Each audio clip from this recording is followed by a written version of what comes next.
ये रहा कि कोकराझार जो शांति नगरी कोकराझार में हमारा 6th ट्राइनल कन्वेंशन, जो 3 साल में हम लोग एक बार कन्वेंशन करते हैं, 6th ट्राइनल कन्वेंशन महाधिवेशन हम यहाँ कोकराझार में कर पाए, ये हमारा सौभाग्य है।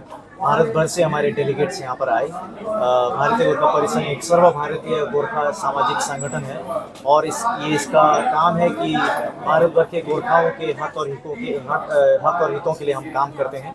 तो मैं धन्यवाद देना चाहता हूँ कोकराझार के प्रत्येक जनों के लिए, कोकराझार शहर के प्रत्येक वासी को मैं धन्यवाद देना चाहता हूँ। कोकराझार हमारे लिए बहुत ही अच्छा शहर रहा कि हम यहाँ सफलतापूर्वक अपना कार्यक्रम पूरा कर पाए।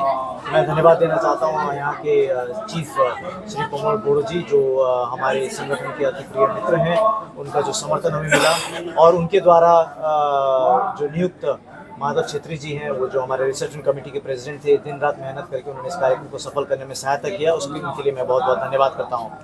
यहाँ हमारे 2 दिवसीय कार्यक्रम में हमने बहुत सारे डेलिब्रेशंस किए, बहुत सारे चीज़ों में गोरखा के जो मुद्दे हैं, अरुणाचल से लेकर पूर्वोत्तर के सभी जगहों से लेकर दिल्ली से लेकर उत्तर प्रदेश और हमारे सिक्किम और उत्तराखंड और हिमाचल और पंजाब और जम्मू कश्मीर, इन सभी जगहों में जो हमारे संगठन है उन सभी के डेलीगेट्स आए थे, अपने मुद्दे उन्होंने रखे, उस पर हमने चिंतन किया।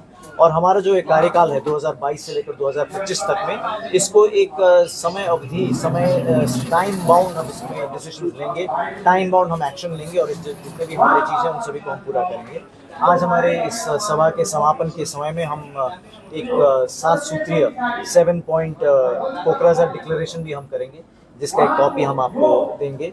और इसी डिक्लेरेशन को लेकर अगले 3 साल हम सभी के सहयोग में जितने भी गोरखा संगठन हैं यहाँ लोकल और अन्य भारत में जितने भी, उन सभी के साथ मिलकर कंधे से कंधा मिलाकर नया कमेटी हो गया। मुक्तान जी थे, वो अपने कार्यकाल को पूरा नहीं कर पाए, उनका निधन हो गया।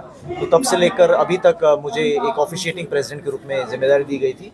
ये नया समिति ने मुझे फिर जिम्मेदारी दी है कि 2022 से 2025 तक अध्यक्ष का जिम्मेदारी मैं निभाऊँ और इन सभी के सहयोग से मैं और ईश्वर के आशीर्वाद से मैं इसको सफलतापूर्वक निभा पाऊंगा, ऐसा मैं विश्वास और आशा रखता हूँ। कमेटी कितना है ये?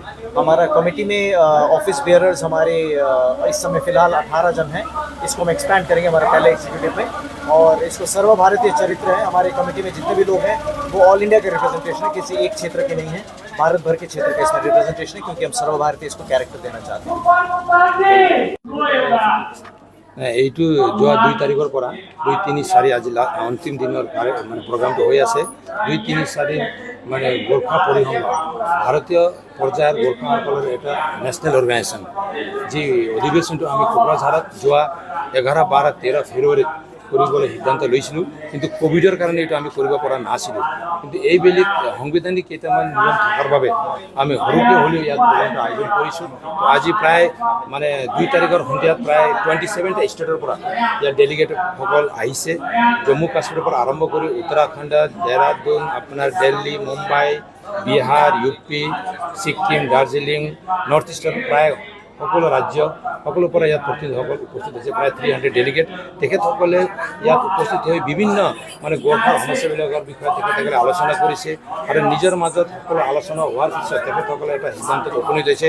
গোৰ্খাসকলৰ ৰাষ্ট্ৰীয় পৰ্যায়ত থকা যিবিলাক সমস্যা, সেই সমস্যাটো লৈ তেখেতসকলে দিল্লীত ভাৰত চৰকাৰৰ লগত বহিব, ভাৰত চৰকাৰত আলোচনা কৰিব আৰু ভাৰত চৰকাৰত বহি ভাৰত চৰকাৰক কনভিন্স কৰি যাতে গোৰ্খাসকলৰ কিবা এটা মানে সলিউশ্যনটো দিব পাৰে, তেখেতসকলে আগবাঢ়িব। আৰু বিভিন্ন ৰাজ্য, অসমৰ লগতে বিভিন্ন ৰাজ্যৰ যি সমস্যাবিলাক আছে সেই সমস্যাৰ বিষয়ে তেখেতসকলে ইয়াত আলোচনা কৰিছে আৰু আলোচনাৰ মৰ্মে তেখেতসকলে এটা ভাল এটা সিদ্ধান্তত উপনীত হৈছে। যোৱাকালি প্ৰতিনিধিসকলে, অসমৰ প্ৰতিনিধিসকলে ইয়াত উপস্থিত হৈ অসম চৰকাৰে যিবিলাক কামটো গোৰ্খাসকলৰ কাৰণে এই বছৰ কৰি দিছিল, এইবিলাকৰ ক্ষেত্ৰত অসম চৰকাৰক মানে প্ৰতিনিধি মানে সদনে বা প্ৰতিনিধিসকলে মানে ধন্যবাদ দিছে।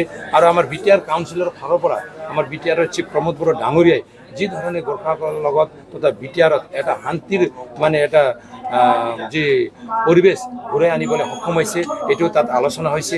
আৰু তেখেতে এই অধিৱেশনৰ ক্ষেত্ৰতো যি ধৰণে লাগি পৰি হ'লেও এই অধিৱেশনৰ গোৰ্খাসকলৰ কাৰণে যি সহায় কৰিছে এইটোৰ বাবে আলোচনা হৈছে। আজি ৰাতিপুৱা মানে আমাৰ BTRৰ চিফ ছাৰ আজি বিশেষকৈ আজিৰ এই মুকলি সভাত তেখেতে মুখ্য অতিথি